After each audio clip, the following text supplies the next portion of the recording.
Brussell in Carmel, California. It's tape number 414A, November the 9th, 1979, and it's side one of that tape. 1980 is going to be a very interesting year. I can tell it by all the news that is coming out every day, and we'll get right into it. We're now seeing the fruit drop off the trees from two very important plantings, and they're all coming ripe at the same time, and you'll just have to gather it up fast as the crop flourishes. At the end of World War I, when the Tsarists were kicked out and the Russian Revolution took place, was a period where Great Britain and the United States and Germany, Italy, France decided to arm and go after that communist bear. They not only divided the wealth and threatened the multinationals and the ruling families, the royalties, but they threw the church out, and the church is always a good excuse to make war. Churches are wonderful justification, and when you throw the church out, you really almost stand alone like the existentials. You're responsible for yourself, and you can't go every week and confess about your wars. You have to live with them yourself. That was a very important year, and then in 1943 and 45, when the Germans realized that they couldn't take the Soviet Union, and we sent the Nazis scurrying all over the world with millions of dollars into the United States and Great Britain and France, Italy, the Middle East and Africa, South America, Central America, Asia. That is what is coming right now, and the news that you see today is affected by those events.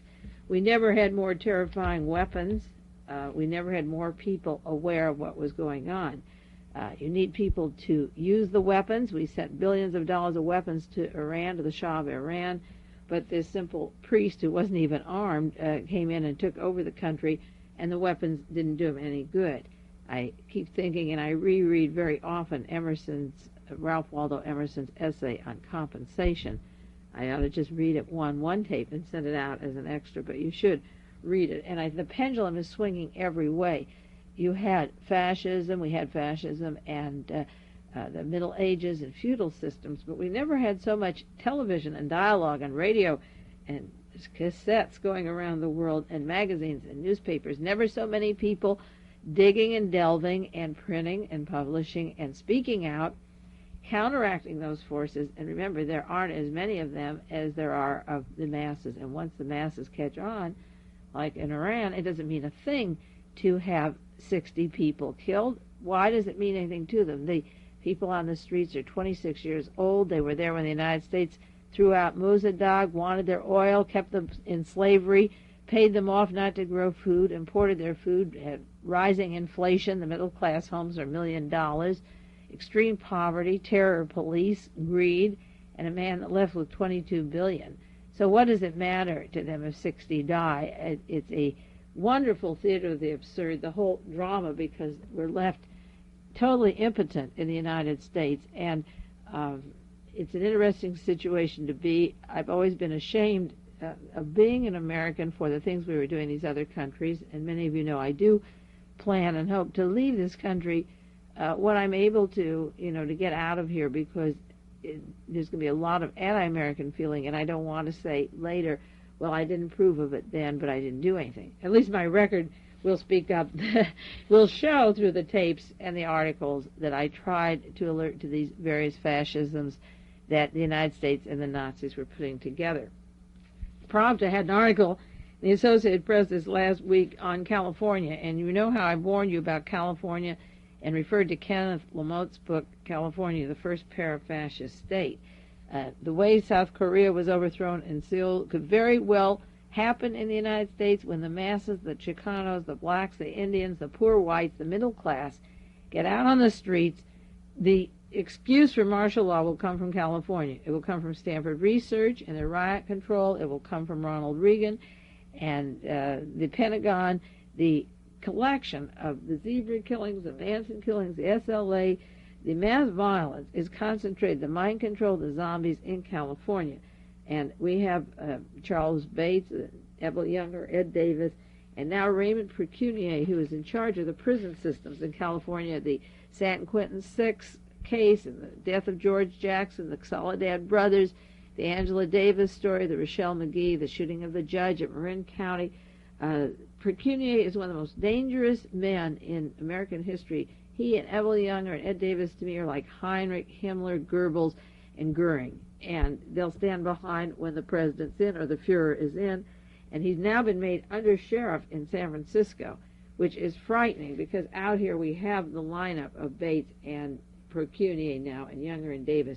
And so watch California. Don't take it lightly, because with Procunier, he was appointed head of the prison system by Ronald Reagan and set up in separate sections the blacks against the whites and Chicanos, then would send the blacks out on the courtyard with the whites and have a confrontation, then shoot the 3 blacks, and then send the other guys off to Germany on a vacation. Procunier is a dog appointed by Reagan, and when Governor Brown came in, he moved him from the prison system over to the mental health, and then there were hospital murders and deaths in the medical system, in the mental hospitals, and that's been hushed up, and now he's under sheriff in San Francisco, and that is a terribly important job for a man. He's understaffed, he's overexperienced for the job, which can only mean that we're going to get a lot more violence in the Bay Area. So watch it, because it may be the place from where this country would be overthrown if and when people caught on. I'm starting to talk about the Pravda article. Pravda ridicules California from Moscow. They said California is a textbook example of the moral and social bankruptcy of the bourgeoisie state. After looking from California into the future, Americans have turned away from the site. It talks about the biggest bank in the world, the Bank of America, and the most bankruptcies, the highest standard of living, and then the most slavery among the agricultural workers and the Latin Americans and Chicanos, the cults, the religious cults, and the Klan, the Birch Society, the Nazi Party, Jonestown, and so forth. And he calls it a classic textbook for the study of capitalism in the last third of the 20th century, of their moral and social bankruptcy, the most suicides, the most scientific experimentations. California is all that. It also not only is a classic textbook of the bankruptcy of the United States, but it is the place where the plans for the Garden Plot, the overthrow of America through the military, was planned by Ronald Reagan, and now that man is expecting to run for president of the United States. And if it isn't Reagan, the plans will be used by John Connally and Haig, or whoever runs for the Republican Party. It'll probably be either Connally or Reagan. There's an article this last week in the San Jose Mercury about a party in Washington celebrating the nomination November the 6th, 1964, when Lyndon Johnson and Hubert Humphrey won on a landslide victory, not the nomination, the election victory. And this article calls Nostalgic 15th Anniversary. LBJ HHH team recalls its night of triumph. Some of you young people may think that 15 years was a long time ago, but this is pretty funny. The widows of the 2 men, Lady Bird Johnson and Muriel Humphrey, had a party for 400 people, their husbands' workers, and somebody mentioned at the party, Pat Coleman, and former aide of Johnson and Humphrey, said, in saluting the past, many of the old Johnson-Humphrey crowd voiced doubts that the future could ever be as good as their years in power. My God, it is the end of an era, said Pat Coleman. Well, the future never did have a chance after Kennedy was killed and Lyndon Johnson became president. Then we began the escalation of the war in Southeast Asia, and if you want to be reminded of the fruits of that, just look at the pictures of the Cambodia crisis and look at Laos, Cambodia, Vietnam, and we go on and act like nothing happened, and that all came just after the escalation of the war, just after John Kennedy was killed. That was 15 years ago in November. They're celebrating their victory, not what they did to these people. I have a memo from Mel Eisenberg. He was a member of the staff of the Warren Commission, and he went to the January 20th meeting and wrote up a memorandum on February 17th, 1964, about Lyndon Johnson, and he said that he met with President Johnson, who called him in, and the president was concerned, this is a quote, about rumors of the most exaggerated kind that were circulating in this country and overseas. Some of these rumors went so far to attribute the assassination of John Kennedy to a faction within his government, Lyndon Johnson's, and they wished to suggest that Lyndon Johnson and people in the government wanted to see the presidency assumed by Lyndon Johnson. And they had to, Chief Justice Earl Warren had to squelch these rumors. The memo goes on to say, and therefore they should have their presidential campaign very early.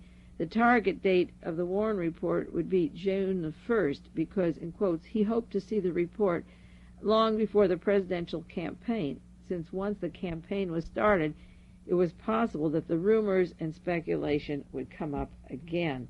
So Lyndon Johnson was suspect of being a part of killing or covering up the killing of Kennedy, and the people that put Johnson in were suspect at that time. So you can imagine, after the role that Johnson had as president with Humphrey as vice president, Barbara Garson had a play on Broadway called Macbeth on the plans of LBJ to kill Lyndon Johnson, a brilliant play. And it must have been a very jovial party that they had this last week, celebrating 15 years ago the fun and games, and not accounting the tragedy that these men brought all over the world, and the discussion of that murder in Dallas that still isn't solved. News media coverage that continues over the the murder of the president there, Park Chung-hee, is just amazing. And when you read the media coverage of any one assassination, you're just amazed at the way they cover up and cloud the real issues behind the murders. There was one article that came out this week in the Associated Press that reminded me very much of the LBJ memo, and it said the report said the KCIA chief had been plotting the assassination since June of 1979. It said he planned to declare martial law and lead a military revolution after killing Park, and keep the assassination secret for 3 days and conceal his own involvement by implicating other officials and have his own agency investigate the slaying. Now that is exactly what happened in Dallas, November 1963, after John Kennedy was killed. The CIA had been plotting the assassination. Lyndon Johnson was with Clifton Carter and his top aides in June when they decided officially to invite John Kennedy to come down to Dallas in November. They knew he'd be in Texas in November, and that's when they finalized their plans that he would be in the state at that time. They planned a military revolution. The Pentagon took over. The Pentagon wrote the Warren report, sent the writers in. We haven't been able to get any real historians in on this. The Pentagon version is the official, and they did the autopsy and covered up the amount of bullets in the president and where the brains went.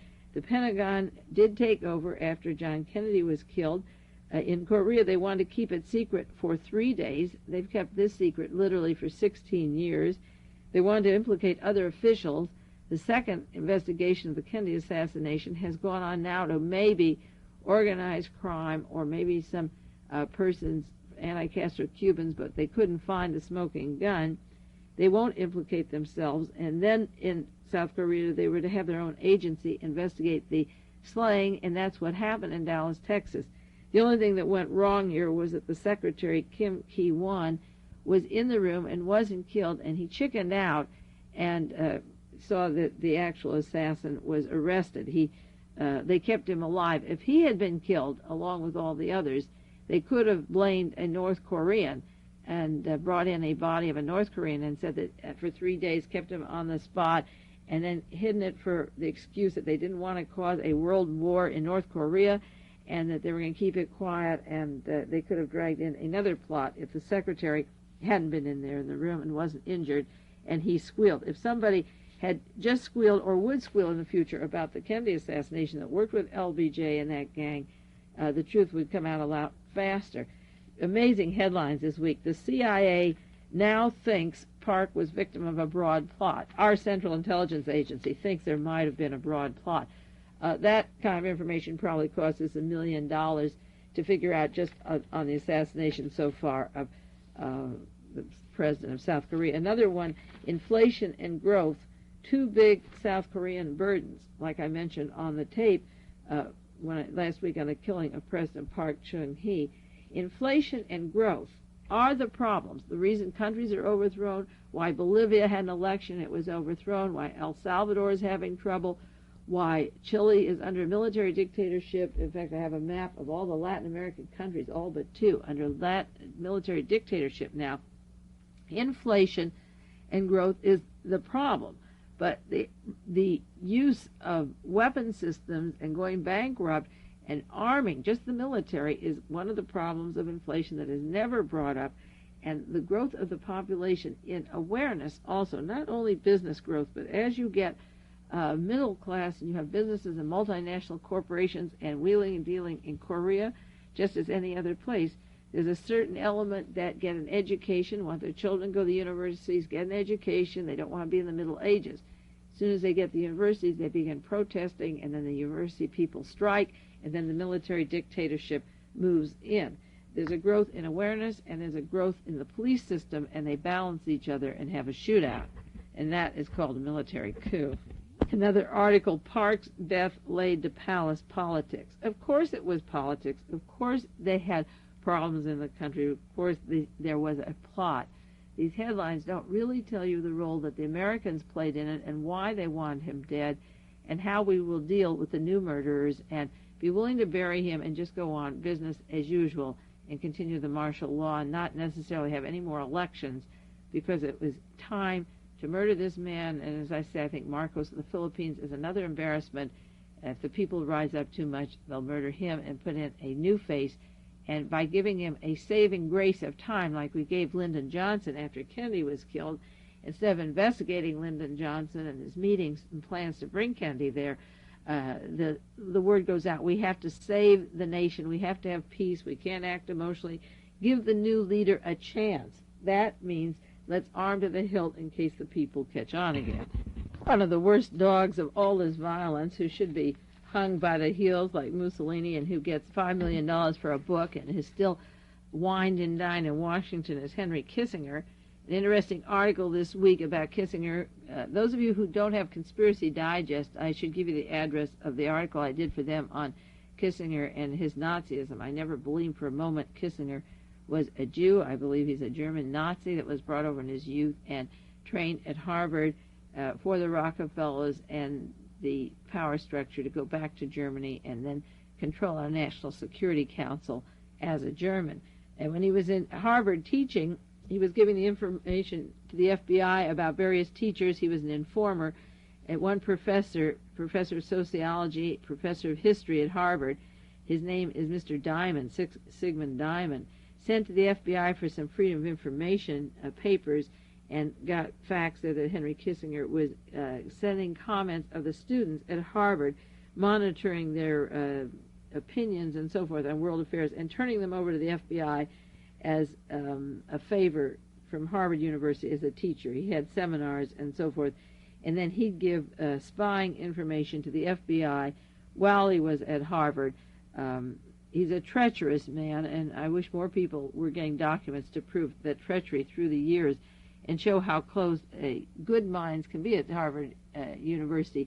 If somebody comes up with some challenging new ideas that weren't consistent with the Kissinger Nazi approach, I'm sure that those young students maybe didn't get such good grades or didn't get the professions or the appointments they wanted, or there was a flyer and they were blackballed and they were kept down, and the ones who all had a single mind worked to the top. And that's why we have no dialogue on what's going on in the world, because those people that make it all think alike and work together. And professors like Kissinger had the right to inform on students who thought it was an open college where they could freely speak their minds. As New York Times article says that in Who's Who of America, where it describes Henry Kissinger, it said that he was part of the Operations Research Office and the Psychological Strategy Board, among other military groups in Washington, D.C., and that, of course, he didn't put into Who's Who of America that he was also informing for the FBI as a professor at the same time. As I said before, the fruit of arming for World War III, the seeds were begun at the end of World War I and World War II, and I have many, many articles gearing. It's inevitable to have World War III unless the counterforces get busy now and all over America and all over the world counteract those people that are anxious for it. Elliot Janeway had an article just recently on arms boom shaping to meet the world slump, and it goes into the fact that Jimmy Carter, as president, has sent more arms out than any other president, that in the 3 years of Carter's presidency, the United States has put more reliance on arms spending diplomacy than it did even under Henry Kissinger. And it tells about exporting arms all over the world and the dependence of armaments for employment, and the fact that Germany and Japan have won the peace by virtue of losing the war to the United States. that it's been good for them because they don't have to invest that money into weapons, but that we have put that money into weapons, and it's coming to a climax. This is an article by Elliot Janeway on the arms boom and how it's meeting the world slump. The article says Germany is making noises and playing games about needing Dutch approval for their missiles, and I mentioned that on a tape a while back, and that Japan is anxious to get into the weapons industry and go back into the defense business as the arms variant of public works. It's called, in Japan, they call their arms business the public works, but they're getting ready now to go into the export business like Germany and make weapons and sell them all over the world. Another article last week in the United Press, President Carter has increased military aid by 138% to the Philippines at a time when there's urgent social and economic problems. There are more desperately poor people in the Philippines than any time in history, and now the United States has sent $18 billion in military aid since 1976 and escalated it through Jimmy Carter 138% this last year, where the military in the Philippines hold tight control. We're escalating the weapons down there for Marcos to hold them down. Another article in the San Francisco Examiner this last week, Arms and the Soviets. More of us want more missiles. I've never been asked in a poll, I don't know if you have, if you want more missiles, increase the government spending on weapons. I don't know who they're interviewing or if this is one of those 400 CIA newspaper writers who was never identified by name. But we see articles that everyone in this country wants more missiles, so somebody who doesn't want thinks there's something lacking. Another article, the Night News Service this week, the Pentagon has drawn plans for a $2 billion rapid deployment force for possible intervention in the Middle East and other trouble spots. They're getting this $2 billion ready so they could deploy weapons if they need to. We've got the 82nd Airborne Division at Fort Bragg, North Carolina. We have the Marines. We have 1,000 planes for airlift, the C-5s, the C-131s. We can move a division anywhere in less than a week. And Senator Sam Nunn of Georgia from the Senate Arms Services Committee is asking for more weapons. Let's get more going and be ready for war. That is in the news, and weapon systems are very much in the news every day, the amount of money and the contracts going into killing. Just a few brief comments about the Shah of Iran, because most of you can get articles of up-to-date of what's going on. Yesterday's paper had an article, United Press, Tricia Nixon visits the Shah in the hospital. Now, some of you, again, are too young to appreciate the humor of this, but at the time of the civil rights riots in the South, there was this Maddox who had a restaurant, a chicken restaurant. He didn't want to serve blacks in his restaurant, and he was told to integrate. He didn't want to do that. He said he'd rather close his restaurant, and he had these little hatchets. I don't know whether to kill blacks or chickens, and he sold these little hatchets and gave up. He's on the show now doing road business, Mr. Maddox. But Tricia Nixon made a point, as the president's daughter, to contact him. I don't think Richard Nixon was president. No, he was his former vice president. He wasn't even president at that time during the civil rights movement. And she contacted him, to Lester Maddox, to tell her how much she approved of his stance on the racism. Now, the American hostages have been held. It's 5 days over in Tehran, and so far we haven't seen the Shah on television. He hasn't had a news conference. We don't know who's seen him. The president certainly could go see him, see what degree of cancer, or see if he's had face surgery, or what in the heck is going on. But the first person, real official, I call her an official, Tricia Nixon Cox and her husband Edward just paid a 30-minute visit. Edward Cox just went over to China with Richard Nixon on a trip over there, and just right after he got home from China, the president of China was in Germany praising Germany and saying that East and West should be united, and he calls on Western Germany to increase its defense.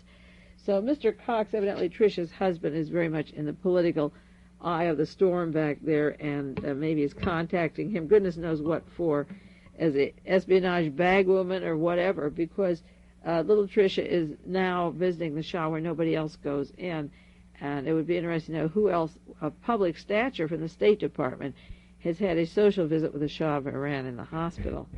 Don't underestimate Richard Nixon. He's just amazing. He's going to move in a townhouse right next door to David Rockefeller, who is the host, invited the Shah to the United States. And it may seem just like a little thing in the news, but this Tricia Nixon visit has some significance to it. I can see something is cooking up here with her and as an envoy from Nixon and Richard Helms or the Shah. I can't believe that this is just a social visit, that before he would see people from the State Department when lives are on the line, that they would visit with Tricia Nixon and her husband. The Associated Press had an article on the emotional stress and how it affects your physical well-being, and gives the example of the Shah of Iran, who has a breakdown in his social structure, and therefore he's more susceptible to cancer or disease because of what's happened to him. Well, any man who can live for 26 years the way he's lived, it's a wonder he just doesn't explode as a person. And in come these psychiatrists who come up with these ridiculous articles, instead of saying this man is so cruddy that he's suffering, his own karma is coming back and poisoning. That's the way I'd write the article. You don't have to go to medical school and be a psychiatrist to figure out what's happening to the dog or any other person like that who leads that lifestyle, and the interpretations for us are so ridiculous, instead of just coming out and saying this mass killer is suffering now and the chickens have come home to roost. I think that would be more appropriate, and that's a 1-minute psychoanalysis of the Shah, and that's the way I interpret it, and you don't need all these sociological explanations of why he's caving in. The Associated Press had an article this Sunday, majority of Latin American nations now under military rule, and that means total starvation for the people, low income, diseased children, police states, terror, torture machines. Mexico they list as a civilian country, but the poverty is terrible, and I've heard some terrible stories from somebody, a radical social worker that came up from Mexico this week, that is on the brink of a total revolution because they're not using any of the oil for the benefits of the people, and they're starving. What did the Americans and the Nazis do prior to World War II and continuing afterwards? Costa Rica is civilian, but the countries they listed as military: Peru, military dictatorship; Bolivia, their elections after 15 years of dictatorship were overthrown this last week; Chile, put in by the United States after the election of Allende; Argentina, Nazi and fascist; Uruguay, Paraguay with President Alfredo Stroessner since 1954, Uruguay since 1973, Brazil, that was overthrown in 1964 right after John Kennedy was killed; Suriname is civilian; Guyana is totally owned by the Central Intelligence Agency. They canceled their elections because Prime Minister Forbes Burnham was being challenged by the socialists and the laborers. Venezuela is run by the American oil companies, and people are kept down there.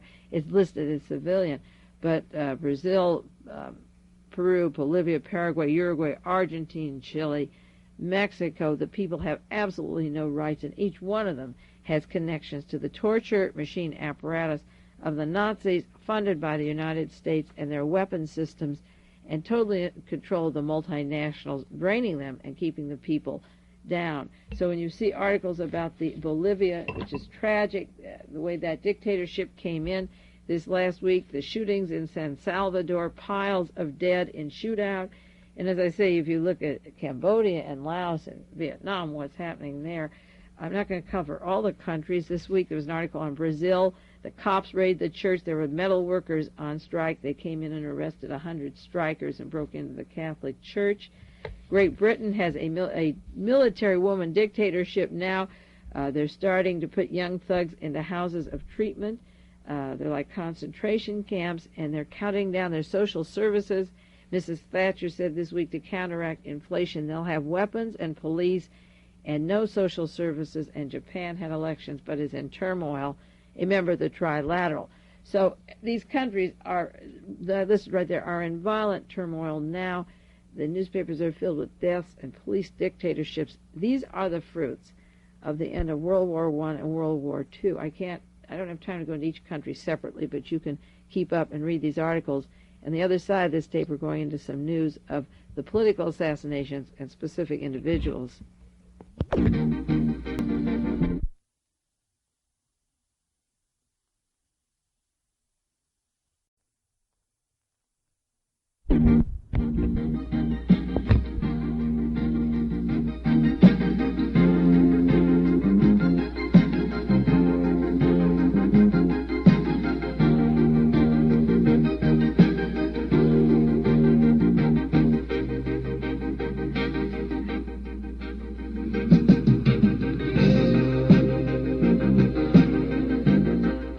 Mae Brussell in Carmel, California. This is side 2 of tape 414, November the 9th, 1979. I'm laughing because on the side of tape, Mae Brussell, the researcher, is going to be maybe a movie star after all. Not a star, but we made a movie in Hollywood several years ago. Those of you that have had these tapes a long time remember those. If not, you can get the past cassettes. They're number 275. This is in June of 1977. I went to Los Angeles to make a movie called The Howard Hughes Mystery. And then I did a follow-up of the tape on October in 77, and another one in December of 77, asking to exhume the body in Houston, Texas, that wasn't Howard Hughes. And we're getting back into the exhuming of Hughes at a time when there's articles out about exhuming Lee Harvey Oswald. And also I have some more to say about Adolf Hitler. Those are the three that I would really like to expose and study: the getaway of Hitler and the transfer of the body, the getaway of Lee Harvey Oswald, and the killing of Howard Hughes earlier and taking over the empire. And now they all seem to be breaking in the news this week, and it's really funny the way they came together. I got a call from Manuel Zacina. He made that movie. The movie was made originally in 1977, as I say, and there was an article June 28th in a midnight exclusive interview, and it has an interview with Broderick Crawford, who's in the movie, and Cameron Mitchell, and there's a gentleman that plays Howard Hughes, and there's scenes where Hughes is supposed to be in Las Vegas or up in Canada and traveling around. And then I opened the movie with another actor who's an older man who was in Love Boat. I never watched this series, so I don't even remember his name. We shot scenes together where we're in a projection room, and as the movie of Howard Hughes' life unfolds, I interrupt it, and first I introduce myself as a researcher, and then I interrupt the scenes and explain, no, this isn't the way it happened. There was no Howard Hughes in Nevada at all. Nobody saw him there. He was never there. And then they go on and do some more scenes, and they talk about the death of Hughes. And I said, no, he's not buried. He wasn't in Mexico. He is not in that grave in Texas. There's an unmarked grave, and Vance Cooper is in the grave. And then there's a scene about fingerprinting Howard Hughes, and I show on the screen my correspondence with the FBI director at the time, Clarence Kelly, that he didn't get the accurate fingerprints of Howard Hughes, and I challenged those fingerprints. So this movie was made, and people from the Suma Corporation, the Hughes organization, got to Manuel Zacina at one time, and 1/3 of the filming that I did was taken away when it was sent to the lab. It was put in some cans and taken off to the color lab, and we all went out to dinner, late lunch at the end of the filming, and I had this psychic weird feeling it was never going to be developed, and a lot of it was taken. Then we came down and we filmed it again, and the film never was, parts of it were there, most of it was there, but it was never put out, and Manuel's had it in the can, literally, for this past year, and he called me this week. Cameron Mitchell, the actor, phoned him that Jim Bacon, who's a close personal friend of Howard Hughes, had an article in the Los Angeles Examiner this week that somebody, it's this Brooks Randall, who was the double of Hughes, the face double, had contacted him and said, Jim, you and I are the only two that really knows what went on with the Howard Hughes case. Now, this is an article in the Los Angeles Examiner this last week, and he said, you know that Brooks Randall is buried in that grave in Texas. It's not Howard, and that Howard has been dead for a long time, and that the FBI didn't fingerprint, they didn't compare the body in Texas to the police records. Howard Hughes had run over a man in Los Angeles, and that was very nicely covered up. But they did fingerprint him. That's as far as they got. And those fingerprints don't match the body that's buried in Houston, Texas. Those of you who know me personally know I have a collection of T-shirts with various slogans on them. And one of my favorite is Exhume Vance Cooper, and it has the date 4-5-76, Houston, Texas. Some people say, who is Vance Cooper? And some people just laugh, and I reply, that's Howard Hughes. Well, Manuel called, he was meeting with Jim Bacon and Brooks Randall this week, and said to Brooks, hey, we already have that film in the can. We have a correspondence with Clarence Kelly. We have Mae Brussell talking about Vance Cooper. So it seems that the film will be going out. As a matter of fact, a year ago this last fall, I think he wanted me to go to the Cannes Film Festival with that film. I didn't think it was that good a film, really.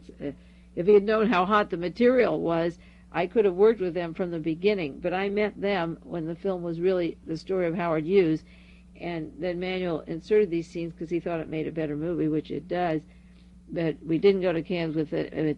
It will be out eventually. It's coming now, and he's excited. So in the next few months, you may see Mae Brussell as a researcher, playing myself.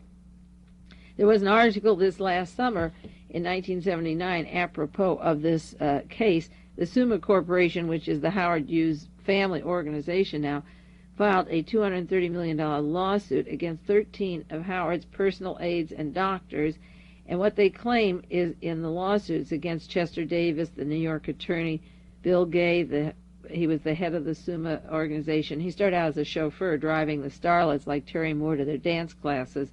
He became the head of the Suma Corporation and Howard's aides, and he had 3 physicians. And the lawsuit claims that shortly after Hughes moved to Las Vegas in 1966, the defendants conspired to take over his huge holdings by deceiving Howard Hughes, and that they began to drug him and make him a reclusive and continue his mental and physical infirmities.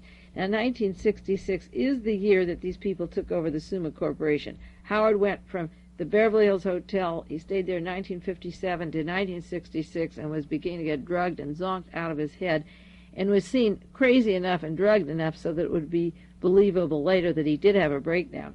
But there was no Howard Hughes in Las Vegas, and people, the aides and doctors, were writing the names, and the split was when he went to Boston, to a hospital in Boston in 1966. These people in this lawsuit have been charged with controlling him since that date, which I think was important. They charged that Chester Davis and Gay fraudulently obtained proxies from Howard Hughes in 1970 that gave them control over Howard Hughes' Nevada property. Well, that's true. They fraudulently did, because there was no Howard Hughes and there was a lot of forgery, and they did take over the empire, and the lawsuit claims that they had to plan to control the huge empire. This probably is the most gross case of a kidnapping that runs into the billions, and this is a $230 million lawsuit, and for some reason or other, as of yet, the Suma Corporation, the relatives of Howard Hughes, have not gone into the fact of exhuming that grave, but we did on a tape. I made a tape when I was on KLRB that's available. It was a broadcast on a lawsuit filed by Douglas Wallace as an attorney to exhume the body in Houston, Texas, because it wasn't Howard Hughes. So I'll keep you up on the movie, but I'm laughing. It's finally going to come. It's been 2 years, but everything has its day and its time, and so it will be coming out. You must admit I have a lot of patience for these things. I can wait years and years for a story, and something happens, and then I just sit back, and I don't expect the earth to open or great things to come, but in its own time, all of these stories do come out, and they're important, and they seep into the people's consciousness one way or the other. There's a new book out called The Murder of Rudolf Hess by W.U. Thomas, and it's about, the author believes that Hess was murdered. I don't see a reason to believe that he would be murdered. Maybe he escaped, or maybe he does believe that he was, but the important thing about this book is that he claims that the person in Spandau prison is a double, that the man who wrote this book is a surgeon. He twice examined him, that he didn't have wounds from the first war, and that there had been a replacement here, and that the man in prison, who is now home now, I think, with his family, or sick in a hospital, is not Rudolf Hess, the famous Nazi that flew out of Germany in May of 1941 and went over to England. He tried to coax Great Britain to go to war with the Soviet Union instead of with Germany, and the double, this is what the doctor claims, is in prison, I guess to appease, I think the motive would be to appease the Soviet Union and the world that Nazis do get punished. But on Dick Cavett's show, he had an interview with the author of this book, W.U. Thomas, and he was talking about Hess, and the author went on to say, well, there are very many doubles in history, the famous doubles. He said Winston Churchill had a double, and Adolf Hitler had a double. And then they got into the subject of U. Trevor Roper, who's been putting down the Hess double book, and asked Mr. Thomas, Dick Cavett asked him, well, why is he putting you down?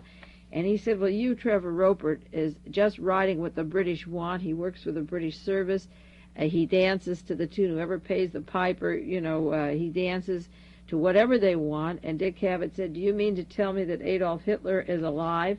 And he went on to say that Hugh Trevor Roper is no historian, that he lies for the British. He's not an authentic historian. And he blasted Hugh Trevor Roper. He said, "I don't take him seriously. He put down my book, but he's pomp without circumstances." These are some of the quotations.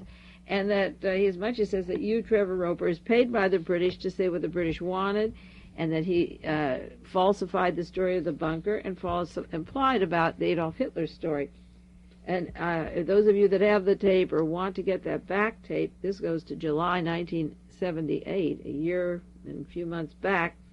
I did a tape, part of it was a book, Who Killed Hitler? Another book, Hitler is Alive, a large magazine article, and then I have the references of Mark Lane's book, Rush to Judgment, and the introduction was written by Hugh Trevor Roper. And I've claimed that Mark Lane, the assassination researcher, has covered up the Nazis and the conspiratorial angles to the Kennedy assassination, stayed on Dealey Plaza, and got the notoriety as a researcher, but hid the truth. And Hugh Trevor Roper is a historian and a researcher, but hides the truth, and wrote the introduction for Mark Lane's book.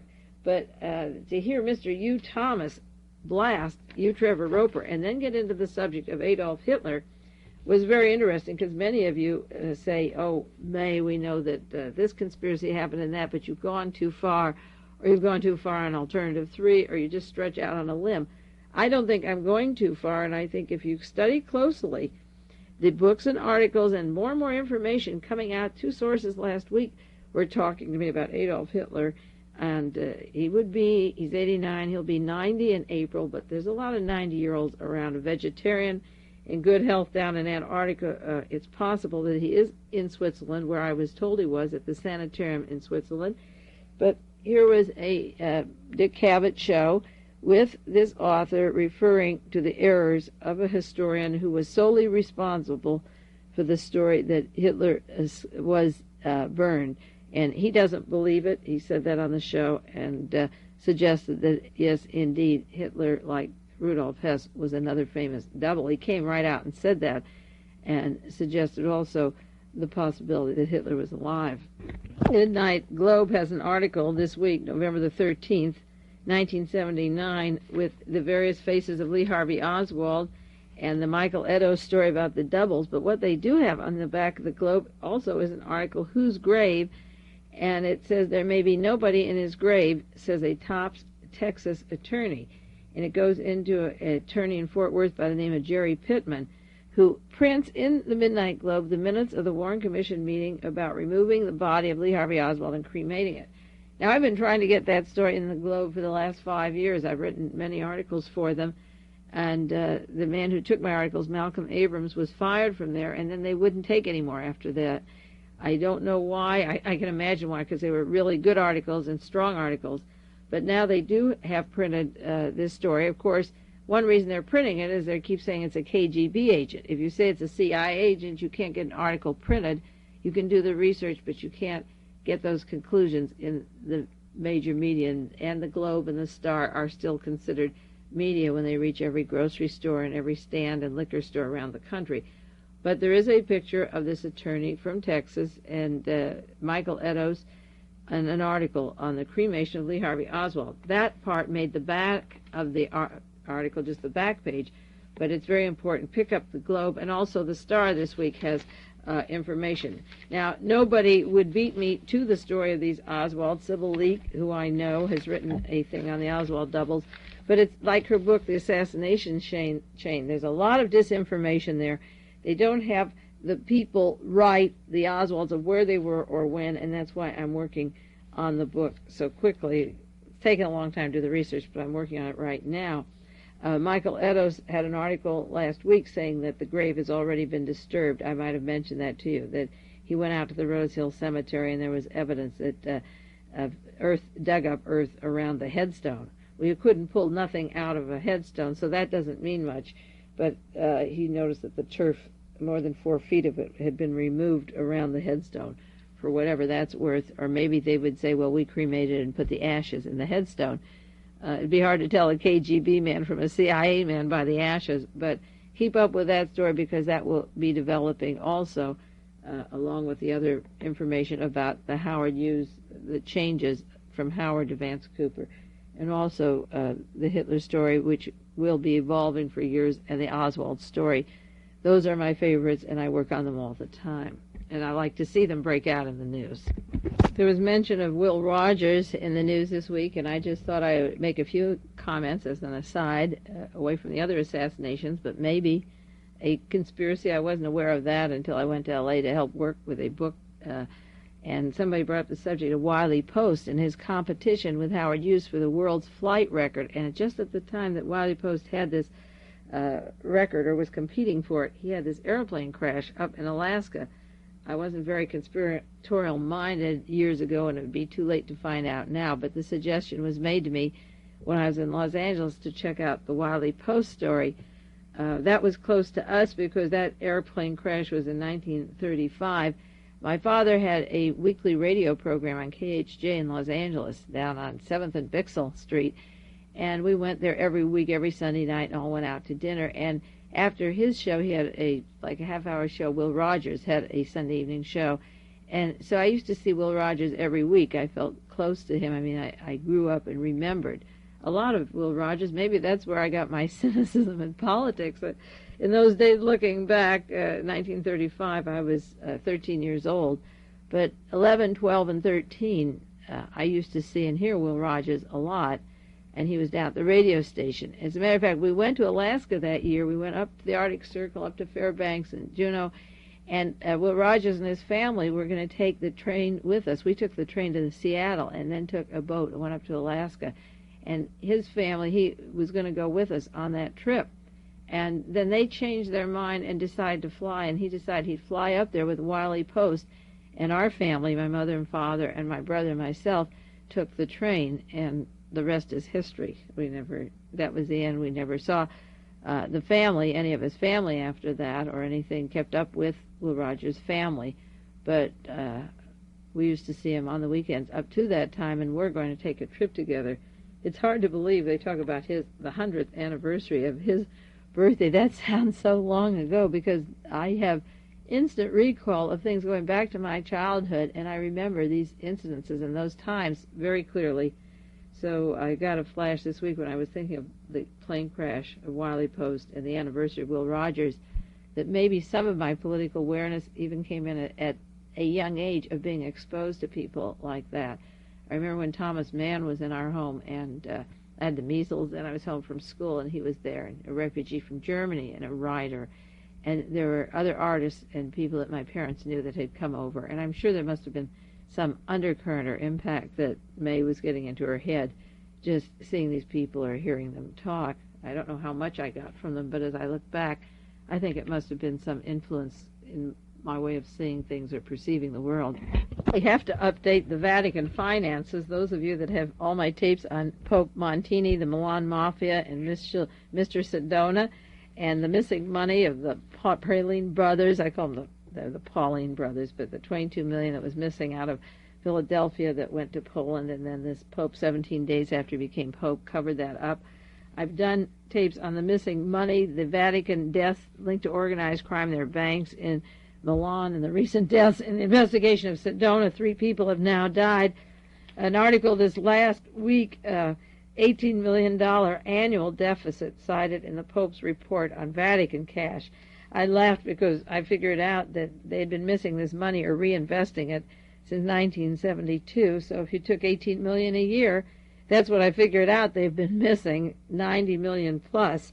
So I wasn't invited to their meeting, and I'm not a very good bookkeeper, but I can almost figure to the dollar where their money is going and how they're missing it. They're having this special meeting, and they're talking about their deficit, but I don't think that the Vatican is going broke. And remember when the Pope came over here and he had the smile and raised his hands and spent the $7 million for the platforms and all the PR, and I dedicated that one Pope to the corruption of the money in the Vatican to show how on the front he has this overt surface of calm, but underneath he had already arranged for the College of Cardinals to meet to talk about the probing of their finances. And that is the most important, one of the most important stories going, because not only is the money siphoning out, being invested into American corporations and into organized crime and now linked to narcotics traffic and so forth. Some way they're going to have to cover up before the young Catholic activists demand an accounting of the cardinals and what's going on with the money. In the San Francisco Chronicle yesterday on the financial page, there's an article, business section, Solution for the Vatican, and a Sister Teresa from San Francisco, Sisters of the Presentation, was upset because she was disappointed that certain money rates weren't printed, and she wanted them in the daily paper. And this columnist went on to say what a difference this is when Sister Teresa writes letters, that she wants the booking, the banking accounts in the column so the church can keep up with what's going on with money handling and business affairs, and they're losing $18 million a year. He thought it was quite a change for a nun to keep up with the finances from San Francisco, from the streets of San Francisco. And then the article said, several years ago, Fortune magazine rated the world's best managed institutions as General Motors and the Vatican. Motors was 1 and Vatican number 2. Today, the Vatican would rank slightly above Chrysler. Well, this is what you call, again, Emerson's law of compensation, of sleazy people meeting with sleazy bums, getting out of the offices of religion, writing passports for Nazis, paying each other off to hide each other's crimes, getting into narcotics traffic, and taking huge amounts of Vatican money invested in American corporations, the great America get-rich-quick system. Well, they can lose their money like anybody else, and instead of keeping clean and running the Vatican as a religious institution, they've gotten tangled into investments abroad, in Paris, Europe, the United States, and now they find they have the right to go broke like anybody else, which is pretty funny. This article says Sister M. Rose Teresa says, Sister of the Presentation, she's interested in money, in market rates, in federal fund rates, in the euro-dollar overnight rate, and rates for commercial paper. And the author says what esoteric interest that Sister Teresa wants to keep up with the financial posture of the Vatican. And it is pretty humorous how she wants an update every day in the newspaper so they know how their investments are going. Maybe she wants to know if she'll have a job or food the next month. Who knows? There's an article in the New York Times, October the 22nd, 1979, on organized crime and the Vatican money. It says Italian authorities have arrested a businessman named Rosario Spatola, 42 years old, in connection with the kidnapping of Michael Sindona. And those of you who don't have those tapes on Sindona, you'll just have to get those to update the kidnapping of him and the Vatican and this Pope John Paul II. The Italian authorities are investigating organized crime in Italy and in Sicily and in the United States that were involved in Sindona's disappearance. There's two theories that Sindona, he's the investment banker for the Vatican that brought their money to this country and brought millions from Europe, paid organized crime members to pretend he was kidnapped in order to avoid his trial date, or Sindona was in debt and he had organized crime members extract information from him of where he keeps large amount of money in Swiss banks, the Vatican money. He had been accused of taking $225 million from Italy to the United States and misappropriating $45 million of the Franklin National Bank in New York City in 1974. But there's also that $22 million that went over to Poland from Philadelphia that is missing. If you keep adding that up, 225 and 45 and another 22. Rosario Spatola was in New York for 3 weeks. The man that was recently arrested, he was in there. He owns a large construction company, a family visit, and he went to visit relatives and the aunt, Salvatrice Gambino, related to Carlo Gambino, the mobster that was killed 3 years ago. And he has a brother, this Spatola, Rosario has a brother, Vincenzo Spatola, 31, who's a Sicilian construction worker, and he was arrested. He had delivered a letter about Sindona's kidnapping to another man, a lawyer, by the name of Rudolfo Buzzi, and they sent these messages having to do with Sindona's disappearance when he was missing in New York City and was to come to trial and all his missing money. These letters were going back and forth in postmarked to go to Vienna from Milan, Italy, and had to do with Sindona. Now, there's a man in Italy by the name of Rosario DiMaggio. You won't remember most of these names, but I think they're interesting. He's one of the foremost leaders of organized crime in Palermo, Italy, and he's the father-in-law of Rosario Spatola, who was in contact with Sodona in that gang. And when the police went to search his farm to get information about this family of organized crime and the Vatican money, Rosario died of a heart attack. It says right after the police were there, he died of a heart attack. So that is the third person linked to the Vatican money and organized crime that has died since July that is aware of this investigation. Now that must have the Pope plenty nervous with all this money floating around. And once you begin to pay off people in organized crime, the payoffs never stop and the church could go broke forever. The Spatola construction company in Italy that was involved with St. Michael Sindona and this banking case is run by these brothers headed by Rosario Gambino, who is the nephew of Carlo Gambino. The long article in the New York Times, and I'm surprised it was in the New York Times. We didn't get it out here in California at all on Sedona, speaks of his abduction and organized crime, and we're not getting anything on the wire services. San Francisco Examiner, the San Francisco Chronicle, LA Times is getting nothing about the death. We're only getting a message that the Vatican is having trouble missing $18 million a year, but nothing about the organized crime connections, which is really shocking. This one article, Italian officials link businessman seized last week to the Sindona case, and it's very clear of the organized crime connections to the missing money and also the deaths of these witnesses. Now, the Pope is getting a lot of PR. In spite of all that, they're selling records on the Pope, books on the Pope. There's an article last week, Pope John Paul meets Henry Kissinger.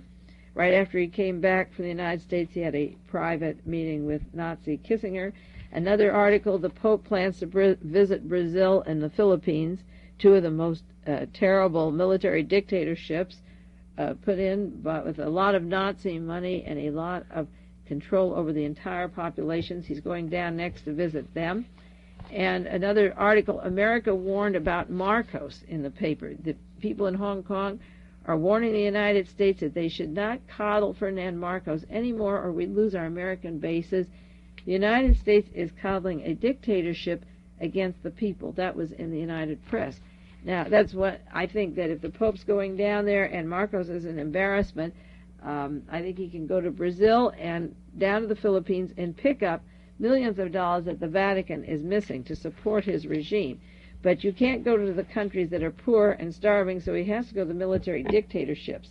And that, again, is where the compensation comes in and the fun and games of the balances now, because either they're going to outright kill, like the president of South Korea, just kill him and say, yes, we did it, or they're going to have to put in some semblance of governments, because in Iran, where the masses of the people are turning anti-American, add it up, and what would happen if 20 or 30 Americans were killed in these various countries, or these countries are overthrown, and we have nowhere to go. We've sent all these arms and weapons, and then they would be used against us. This is a very good possibility, and it's something that I believe are the counter forces that are taking place today. While there's a lot of turmoil, as I say, there's a lot of reaction. You have somebody as secure as the Shah of Iran, who's immovable, who has all these $22 billion he brings out of their families all over with 14 million, 10 million, 6 million, and there's no place to go and there's no home, and he's out by this weird, funny-looking Khomeini who appeals to the people. Now, I hear on radio talk show they say that he's a dictator, that there's no radio, no rock music, no theater. People can create their own street theater. Years ago, there was none of that, and that's when the revolutions could get started and people could begin thinking. You look at the Pope and the Vatican that was second to General Motors, and they have to have a meeting from all over the world because they're losing $18 million a year, and they're linked to all this sleazy business. This is the counterforce. And even this movie, the Suma Corporation took these films or tried to take it, and the movie couldn't come out. Now it's going to come out. The Hitler story will come out. There are these counterforces working. I am the eternal optimist. I keep this work up because I like to do it, and I think in our lifetime we will see progress. Psychic power and energy and truth are on our side. We have nothing to hide. You have a good time this week, and I'll be back with you next week. This is Mae Brussell in Carmel, California.